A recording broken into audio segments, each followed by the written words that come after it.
Oi, eu sou a Gabriela Silva, sou doutora em Teoria da Literatura, com ênfase em literatura portuguesa. Sou uma saramaguiana militante, pessoana e outros todos escritores portugueses. Hoje eu defendo, então, Portugal, a grande nação lusíada, com Saramago e O Homem Duplicado, um livro de 2002, publicado no Brasil em 2008, que conta a história do tertuliano Máximo Afonso, que é um professor de história que descobre um belo dia que tem um sósia, que é o Antônio Claro, que tem o nome fictício de Daniel Santa Clara. A história vai se desdobrando e ele vai descobrindo aos poucos que esse sósia é um ator. Ele descobre isso através de uma sugestão de filme que um colega de trabalho da escola indica para ele, porque ele está muito triste, ele acabou um casamento, ele se divorciou, ele está totalmente depressivo. E o amigo indica o filme Quem Porfia Mata Caça. Quando ele assiste o filme, ele se depara com a figura exatamente igual a ele. Daí acontecem os desdobramentos, ele começa a assistir outros filmes, começa a procurar esse sósia e, na medida que ele encontra esse sujeito, ele começa a ligar e querer saber quem ele é. E aí começa uma trama de chantagem, de suspense.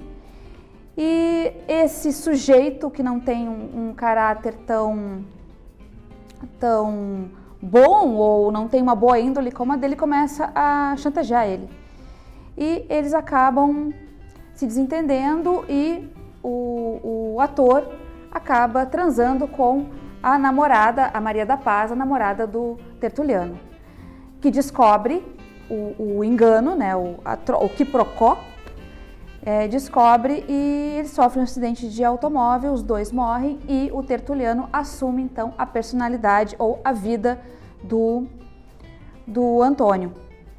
O interessante dessa obra, principalmente o final, é que quando ele assume totalmente a vida do outro, num exato momento que ele assume, ele começa a receber as mesmas ligações que ele fazia para o ator. Alguém dizendo: tu és igual a mim, ou quem é você. Então a gente tem um encadeamento dessa ideia. Coisas interessantes. Além de ser um livro que pertence ao grupo dos livros alegóricos do Saramago, junto com, por exemplo, Ensaio sobre a Lucidez, Ensaio sobre a Cegueira e outros tantos, como A Caverna. Na verdade, esse livro vem em sequência da Caverna, que é um livro que fala de questões de identidade, de questões principalmente filosóficas. Esse livro ele tem um monte de aspectos que são muito interessantes. Por exemplo, ele vai trabalhar a questão do duplo. A gente tem o resgate de uma ideia de Poe aqui, né? A questão do duplo, do homem na multidão, daquele que, do medo incutido na mente humana de que exista alguém semelhante a nós. Então ele vai trabalhar com isso e ele vai trabalhar também com a ideia do caos, a própria metáfora que é a abertura do livro. O caos é uma ordem por decifrar. Então o que ele quer dizer com isso? Que existem muitas coisas ilógicas e que vão fazer parte do nosso cotidiano e que tem a ver com o nosso processo de construção de identidade. Outra coisa bacaníssima nesse livro, e que eu acho que é um ponto muito forte dele, é que ele tem a sequência dos reconhecimentos aristotélicos. Ele vai partir sempre primeiro ele reconhece o outro, depois ele reconhece a vida do outro, depois ele se reconhece no outro e, por fim, ele assume a identidade do outro. E antes disso, até a própria namorada, a Maria da Paz, acaba se dando conta que são dois. E são muitos mais, pelo que ele dá a entender na narrativa no final. É um livro também que vai falar sobre uma questão que é importante e fulcral, que da sustentação da identidade. Quem morre é o professor e quem fica é o ator. Ou seja, o professor assume a vida do ator. Então, o que isso quer dizer? Que também nós vivemos num constante teatro. É isso, mais ou menos essa alegoria. Que a vida é um teatro e que nós estamos sempre assumindo papéis diferentes. A lógica do livro é um pouco assustadora, porque eles não são gêmeos, eles não têm nenhum tipo de ligação sanguínea familiar, nada disso. A mãe, que é a Carolina, ela desconhece completamente qualquer outro tipo de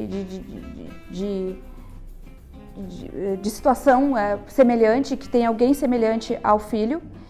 E a Helena, a mulher do Antônio, do ator, também desconhece, mas aceita esse retorno do marido para casa, mesmo sabendo que ele é outra pessoa. O importante é que o marido voltou para casa. É um livro que foi levado ao cinema em 2013 pelo Denis Villeneuve, no Festival de Toronto de 2013, e o bacana é a gente pensar o título dele em inglês, que é Enemy, ou seja, inimigo. Então ele vê esse sujeito como um inimigo, não é? Ou os inimigos, porque eles seriam muitos.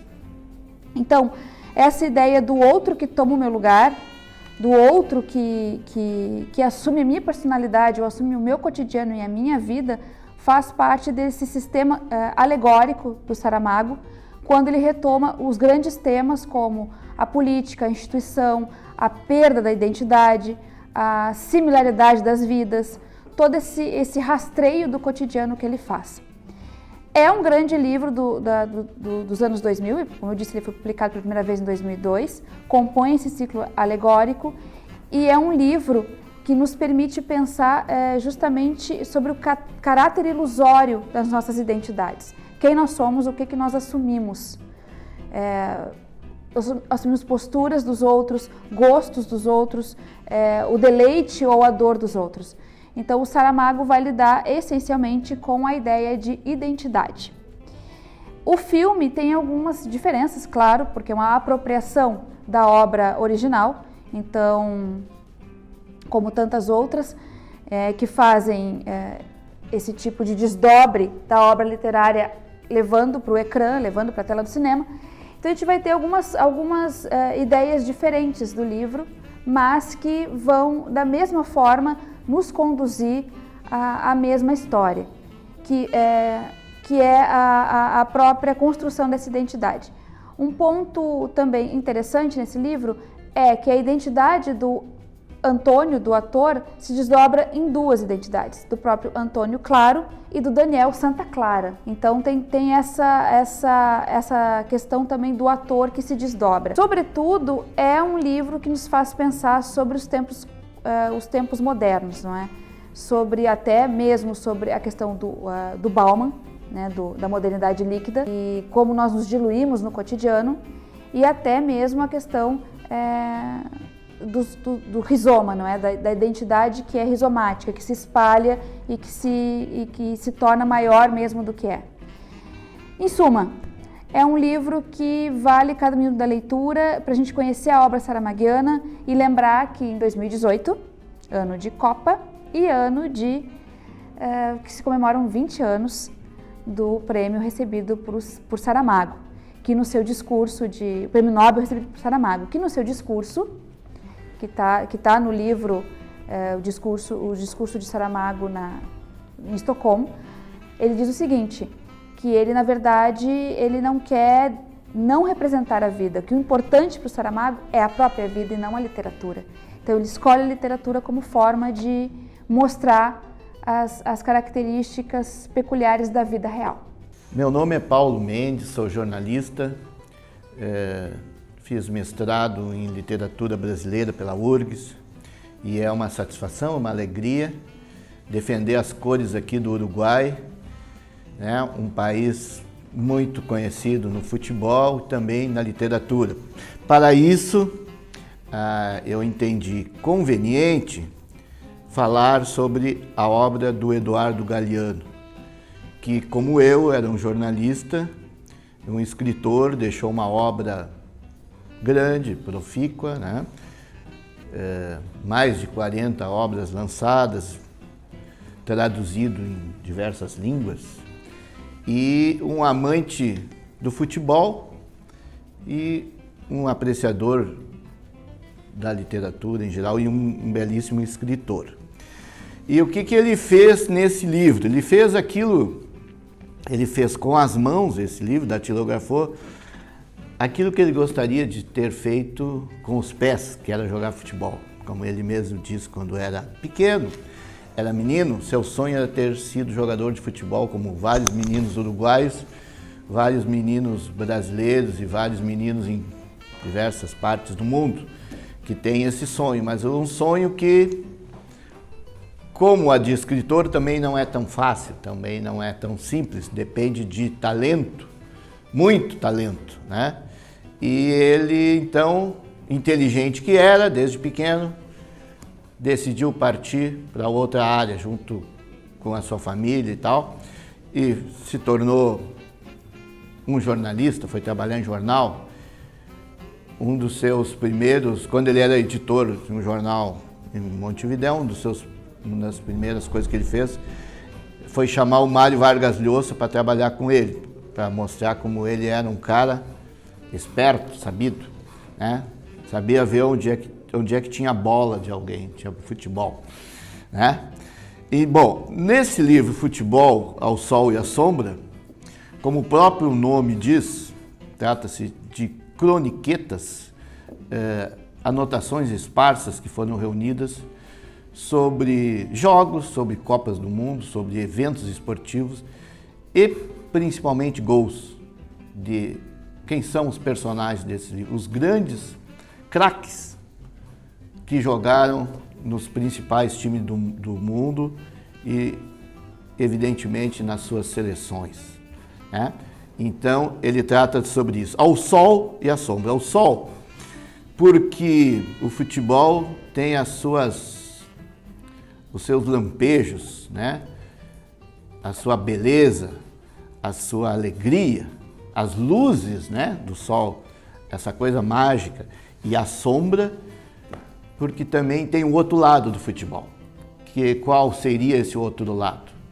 O lado das negociatas, o lado das pressões, a tortura e a tristeza que se abate sobre um erro, a perda de um gol, a perda de um título, a perda de uma Copa, uma saída rápida demais de algum evento, essas coisas que a gente basicamente sabe. E ele, então, nesse livro faz uma coletânea e publica uma coletânea dessas suas impressões que ele, em contato com amigos e com colaboradores no mundo inteiro, e conta ou relembra para quem viu, né, aqueles fatos evidentemente marcantes do futebol, desde a Copa de 30 até a última Copa que ele presenciou, que foi a Copa de 94. E trata, evidentemente, de lances importantes, gols maravilhosos feitos pelos grandes craques, Beckenbauer, Di Stéfano, Zico, Romário, enfim. Ele aborda com a sua forma talentosa, né, conta aquilo, reconta de uma forma poética, inclusive, e trazendo a sua impressão sobre aqueles fatos. Lembro de 2 gols que ele conta, de 2 jogadores brasileiros. Primeiro, o gol 1000 do Pelé, que todo mundo é um ponto marcante do Maracanã. Pelé passa por vários jogadores do time adversário, no caso o Vasco da Gama, e é derrubado na área. O Pelé, nesse dia, ele não queria bater o pênalti, mas a plateia, ensandecida, gritava pelo nome dele, porque queria ver o gol. E ele, possivelmente, não quisesse fazer o gol de pênalti, que era um gol fácil, ele queria fazer o gol 1000 numa outra jogada mais bela, mais bonita, mas a torcida queria ver. Ele poderia não querer, mas a torcida queria. Então ele vai lá e bate, e o goleiro Andrada, que era o goleiro do Vasco da Gama, quase pega a bola, toca na bola, mas a bola entra, né? E o destino queria que fosse ali o gol 1000. Conta também o famoso gol escorpião do nosso craque Zico, quando vai jogar no Japão. O Zico, depois de jogar, fazer nome no Flamengo, na seleção, no final da sua carreira vai jogar no Japão, e lá também, como todo craque, acaba fazendo sucesso. E na Copa do Imperador, que é uma Copa fundamental no Japão, o Zico faz o gol da vitória. É um gol de bicicleta ao contrário, porque a bola havia passado por ele e ele então cai, praticamente caído com a cabeça no chão, toca o tornozelo na bola, encobre o goleiro, que foi chamado gol escorpião, que também foi uma coisa assim fantástica, o gol mais bonito da carreira do Zico. E assim vai. Então, o que eu queria dizer deste livro Futebol ao Sol e à Sombra, do Eduardo Galeano, que trata-se de um livro sobre futebol, sobre os principais momentos do futebol, daquele período de 30 a 94, que é um grande período, mas também mostra como o sofrimento do craque, a trajetória dos meninos pobres no Brasil, no Uruguai, na Argentina, em outros países, mas principalmente na América Latina. Mostra a trajetória deles chegarem ao sucesso e mostra também como o futebol tem a sua beleza e tem o seu lado obscuro. É um livro importante, bacana, é uma sugestão de leitura para os amantes do futebol e para os que não gostam tanto assim, mas para os que gostam de literatura também, que vão ver na obra toda uma forma diferente de contar uma narrativa surpreendente, muitas vezes, como o futebol fica ainda mais bonito contado por um grande escritor.